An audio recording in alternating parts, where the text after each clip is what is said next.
You are listening to the 90 Days Later podcast with Anna Charles, episode 121. Welcome to the 90 Days Later podcast, where I show you how life with less alcohol is more fun than you think. I work with high achievers who struggle to drink a glass of wine without it turning into 2 bottles. I'm the one they call when they want to take it or leave it. So if you want to change your relationship with alcohol that doesn't involve counting days sober, you're in the right place. Hello, and welcome back again to the podcast. Alrighty tighty. So this is the third in a trilogy of episodes about how we respond to cravings. I am addressing here with these 3 episodes the most common wisdom you frequently hear about, in that there being 3 responses when faced with a craving: to resist, avoid, distract. And the previous 2 episodes I covered resist and avoid. So if you haven't listened to those yet after you've listened to today's, I want you to go back and listen to episodes 119 and 120. Meanwhile, we're going to look at distracting yourself and why this is not a good idea. Now, how this shows up is it's basically us pretending. That's what I think is so sneaky about distraction. We're pretending that what's happening to us in the moment is not actually happening. It's a little bit like when I was young and I used to watch Doctor Who and those opening titles, and I wanted to watch, but I didn't want to watch, and I was kind of pretending it wasn't there, and I would, look through my fingers across my eyes. I see this kind of pretense as a way of us trying to not live in the present, and I use the words trying to advisedly, right? This is how I see it. How it rolls is you've decided you want to drink less, you know the cravings are going to come, and you've decided you are not going to give them any attention, and that the way you're going to do that is you are going to distract yourself from them.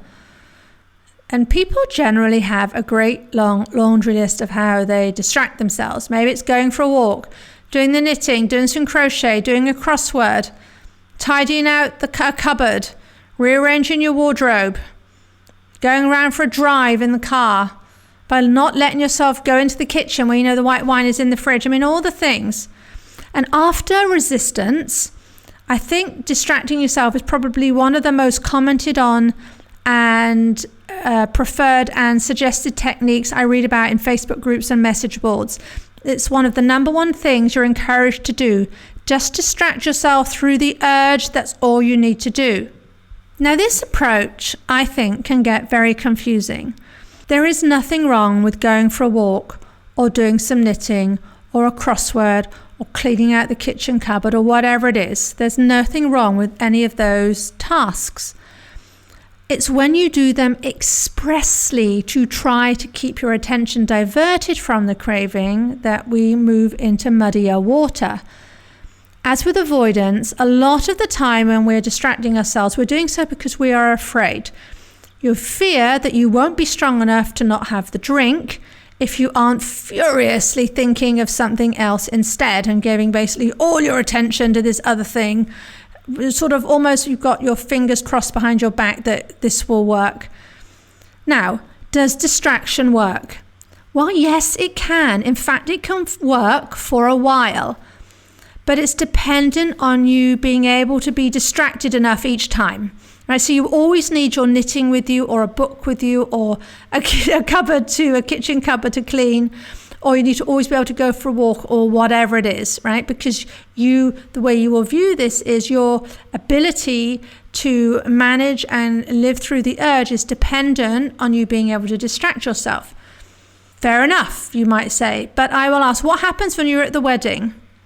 What happens when you're in the restaurant and you see people around you smiling and chinking glasses and drinking? What happens when you're at a works drinks do? And they bring out some big champagne because someone's going to retirement or something. There's drinks all around, free drinks all around. Are you going to whip your knitting out? You're going to say, I can't do this. I'm just going to go for a walk. Right? That's where we are trying to control what's going on with something that we are doing because we are afraid. So you're feeling you're going to be afraid, and you're certainly not going to be feeling very capable in that moment without that crutch. It's kind of like the distraction is a crutch. This is exactly what happens when we think the problem is coming from outside of ourselves, right? We think the reason we're drinking, the reason we struggle with the drinking is because something that's wrong with us, and it's something outside of us. And we therefore think the solution is to come from outside of us too. So that's distraction. Whereas in avoidance, that I talked about last week, what we're trying to do is trying to control our circumstances by not putting ourselves into those situations. Whereas when we distract, it's a bit like we kind of need a magic cloak or something for us to be okay. Right? We'll be okay if I've got the knitting there, or I've got a book with me or whatever. But without it, you might feel naked to the temptation. I think using distraction as a go-to strategy is a bit like relying on willpower. Willpower, as I've said many times, can be a good thing. It is not to be poo-pooed at. Willpower is good for things that you are going to do or you're choosing to do that you really don't want to do with a very short-term focus. Things like filing the accounts, cleaning the garage, sewing name labels on children's school uniform. Oh my word, the willpower I used on that. You don't have to feel calm doing any of this stuff because it's not something you're going to have to do every day. You really are just having to put up with it, if you like, for a short period of time. You can just chalk it up as something you don't want to do. You're just going to get on with it. I don't have to enjoy it, and it really won't take that long. Similarly with distraction, we can distract ourselves in the short term for these one-off things. I used to do it a lot when the children were small, and I still do this today, right? So for instance, when my children were on their driving test, for instance, I could barely think of anything else. I'd have to distract myself with work just to be able to use the time up. Or when my middle son, this happened a few months ago, about 8 months ago, he was sitting an exam he absolutely dreaded. It was an exam he had to pass, and my mind kept flitting to him. It was pointless. There was nothing I could do to help him. But I was just really having to, as that kept happening, I knew it's for a short amount of time. It was just for the length of the exam. I just had to distract myself to get through it. Or perhaps when there's a countdown to a trip I'm looking forward to and every second feels like a year. Maybe you remember that. Remember that from my childhood and Christmas. Then it can be really good to distract myself with work, as then, that makes the time go more quickly. But think about it. These are all one-offs. There's no problem doing this for short periods, as I don't need to be able to sustain that strategy. My sons are not taking exams every minute of every day. But when it comes to drinking, we are talking about your life. We're talking about a behavior in your life that you wish to change over the long term, about changing a regular pattern that you're in, whether that's daily or weekly. Right? That's a very different kettle of fish. And to be constantly on guard and ready to distract yourself is exhausting. This is probably the single biggest reason why it doesn't work over the long term and why it feels pretty rubbish to be sort of relying on this. You always have to be ready and prepared to do something. You're always going to have to be doing something, right? I read frequently on the message boards, people are asking for suggestions as to how they can distract themselves because their old ways aren't working anymore. Right? Who wants to be living life like that? I know I certainly didn't want to. Now, here's something else to be mindful of. When you distract yourself from a craving, and I would even say worse, when you tell yourself you have to distract yourself from the craving to be successful, right? So the one is the doing the thing, and the other is if you don't do this, you are going to fail. Then you're effectively doing two things. Firstly, you are telling yourself that you are powerless in the face of the craving, which, by the way, you aren't, but that is not the message you give yourself in the moment. And secondly, and crucially, when you distract yourself, you shut yourself off from doing the one thing that will help you to manage the craving in the long term, which is to learn about it. I want you to think about this. When you're distracting yourself, you're pouring all your attention into not paying any attention to the craving, into not being curious about it, into not becoming aware, into not learning what you can about your drinking habit and your drinking patterns. Because if you were to go there, if you were to think about it, if you were to not take yourself away, you'd feel sort of swept back up in the drinking that you would be drinking against your will again.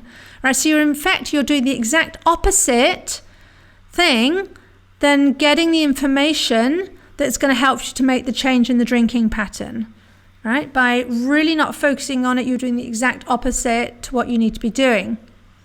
When you make any change in your life, and I mean any change, not just drinking here, you will start with awareness. Even when you're going on a journey, you have some awareness. It helps to have some awareness. You might be at least aware of where you're starting from. You might not know where you're ultimately going. Even if you haven't got your end destination, you at least know where you currently are. And you can pay attention to that and you can think, okay, which road am I going to take of these 3 roads?